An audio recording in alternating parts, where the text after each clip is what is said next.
I pull up, roll the window down it. I pull up, roll the window down it. Yeah, I pull up, roll the window down it. Baby, you don't know what you do to me. Between me and you, I feel like chemistry. I won't let no one come and take your place. 'Cause the love you give, you can't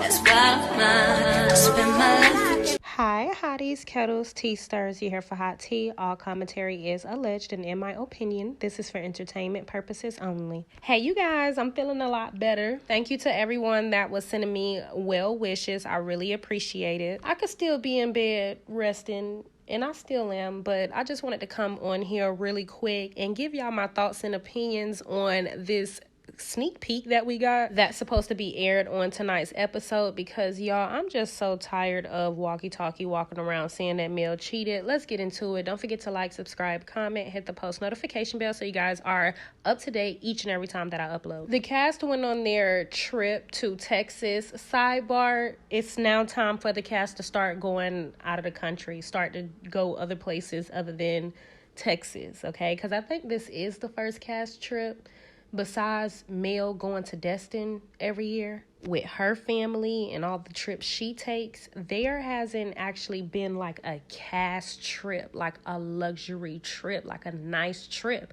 These are all business people, successful entrepreneurs. Why don't we get any cast trips in other countries, seeing as though everybody like to go to other countries, allegedly? Because we know Mel go to other countries. And these other people ain't start going to other countries until Marceau went to Africa. But we ain't going to talk about that right now. Because before all of that, we know she was vacationing along with the kids. But look, we're not here for that. Fire walkie-talkie, and hopefully next year we can get a cash trip out of the country. But let's break down these two clips. There's one clip where Nell is asking Mel and walkie-talkie, her baby mama, to participate in a trust bonding or a group trust activity. And it's one thing for her to be participating while that bum is in the same room as her, but it's a whole nother thing for Nell to actually want her to actually participate with him, knowing everything that was going on behind the scenes. And I did give you guys the dates in my last video, and in case you guys haven't watched it,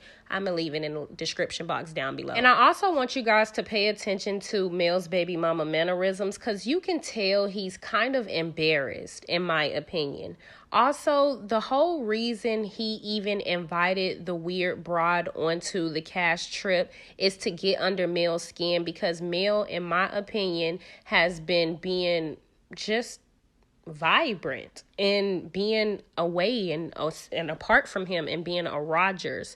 I don't think he likes that she clown on him very much, and so that is just his narcissistic attempt to try to get a reaction out of her. Even how he was asking Nell to ask Mel if she cheated, and he's walking away and then gonna come back talking about, are y'all finished yet? I'm gonna have to watch the whole episode to give you guys my whole thoughts, but so far my opinion is he wants a reaction so bad. And I think that was the reason he invited the other person onto the trip, because he wants Mel to react to him, even though we all know Mel don't care. It's the fact that the entire revenge thing is going on behind the scenes, and then they're still expecting them to communicate.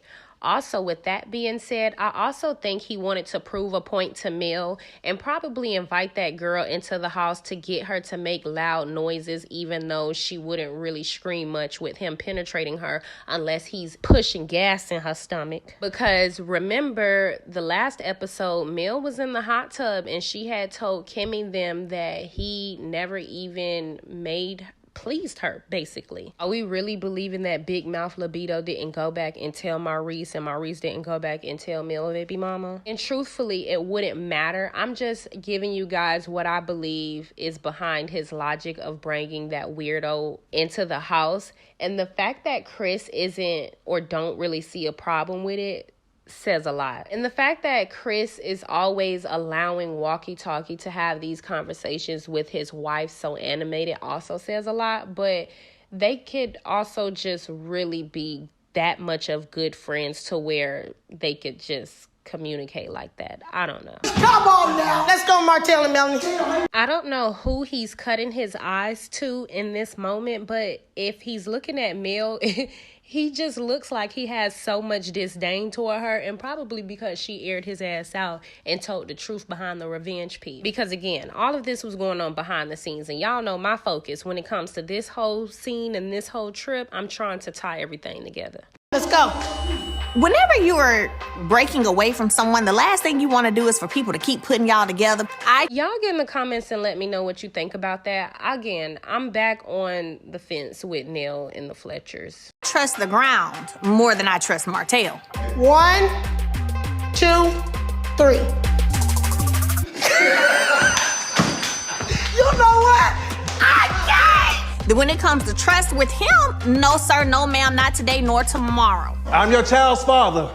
And he's saying that as if that brings any significance to the scenario. Catch me. Okay. 1, 2, 3.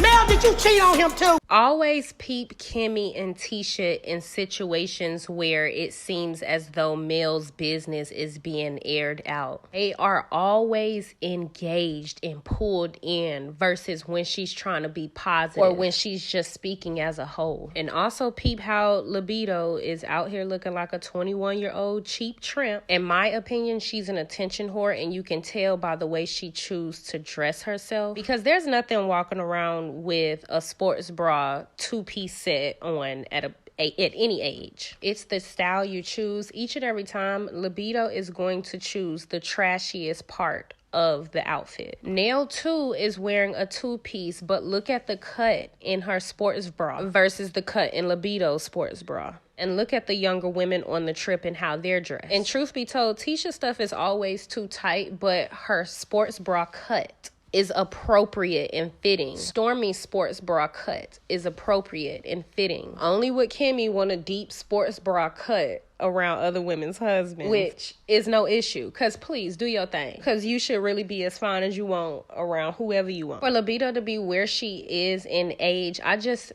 feel as though she's too revealing, and not in a good way, because there is a way to be revealing without being so revealing. And when Libido wear anything, she's going to reveal her cleavage, she's going to reveal her waistline, she's going to reveal her thigh, and she's going to reveal her big toe all in one setting. Like, it's not going to be, oh, the cleavage for this outfit, or just leg for this outfit, or just arms for this outfit. She gives you every part of her in every outfit. Mel, did you cheat on him too? Please give me the goddamn answer. I'm sick of his ass. Only time I talked to anybody was when I went with Martell. Anybody was when I went with Martell. Anybody was when I went with Martell. Anybody was when I went with Martell. Anybody was when I went with Martell no more, and I never went back. Do y'all see how she had to lean in all in Mel's mouth as Mel is directing the conversation to Nell in her face? Like, when Mel got closer to Nell, look how Kimmy had to like reposition her head to put her eyes in Mel's mouth. Next question. That's it. Y'all good?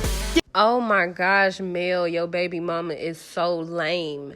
The fact that he comes in and he asks, are y'all good? As if he didn't ask Nell to ask her the question, or as if he wasn't standing around asking Nell the question. I meant not asking Nell the question, but standing around listening to Nell ask Mel the question. And pay attention to the way he tries to act like he doesn't know what's going on. He's asking, are y'all good? So in the future, when y'all hear him asking, are people good? There's something up. Yeah, I asked her. Right on goddamn camera, did she cheat on your ass? You good? You got that? You happy? You satisfied? The camera. Now we talking about when you was coming for me, hurting me, and every little dig you do when in terms of my infidelity, that hurts me too, though. You know. So every dig people throw at him behind his infidelity, that hurts him, despite him being the cause for that. He's the reason for all of this. Black men and accountability is really problematic. And even after all this time, he still haven't been accountable for his actions, and it shows based on the way he chooses to have this conversation. Instead of him just soaking in it, because that's what it is, the truth hurts, he's trying to throw Mel under the bus to make himself feel good or to make himself feel justified for his actions. It's so typical, and they all do the same thing. All narcs have the same playbook. They want to be able to trample all through you and run over you with a bulldozer and do whatever they want to you, and you supposed to say nice stuff to them as they're being nasty to you, or as they cheat on you, or as they make babies on you. This is the typical narc behavior. As long as you hide it, protect him, and say nice things to him, or say it in a nice way, in his weird way of thinking, or in a weird narc mindset. So don't be so happy to be chosen. Being chosen by a narcissist is not necessarily a good thing. You're just easier to manipulate. You're easy access. Things are easily ran by you. If he do something to you, the consequences aren't as great. I do? Or she do? All the stuff you say. Throwing something in my face. You know what? I'm You're a saying? typical ass narcissist. You know what? Oh my God. Nell and Chris, they always talk about how, they don't take sides. But now here she is being disrespectful. And anytime you hold a narc accountable, they're going to take it as disrespect. Anytime you tell a narc the truth, they're going to take that as disrespect. The only thing Nell said was what he wanted her to ask Mel. And because she won't co-sign his lies, he thinks Nell is disrespectful. Basically, you have to stroke their egos and co-sign their lies, or else you're disrespectful. And this is like a point of her taking Melody's side, because she's always pointing the finger, like, Martell, you destroyed your family, you cheated on your wife and things like that. And you did do all of those things. But this is the problem when men are not held accountable. Instead of him sitting there and dealing with his own issues and the consequences of his own actions, he has to pull everybody into his issues to make himself feel better, or ultimately being inadequate. It's the same playbook. All narcissists use it. It's literally the biggest issue within our community, with the men in our community. Well, I'm not going to say all of the men in our community are narcs. I'm not going to say that. But a lot of them are dealing with issues, okay? And y'all know how I feel about that. Y'all get in the comments and let me know what you think. All I hear is a debunker loading. Don't forget to like, subscribe, comment, hit the post notification bell so you guys are up to date each and every time that I upload. No, that. Melody, she cheated too. Yeah, I pull up, roll the window down it. I pull up, roll the window down it. Yeah, I pull up, roll the window down it.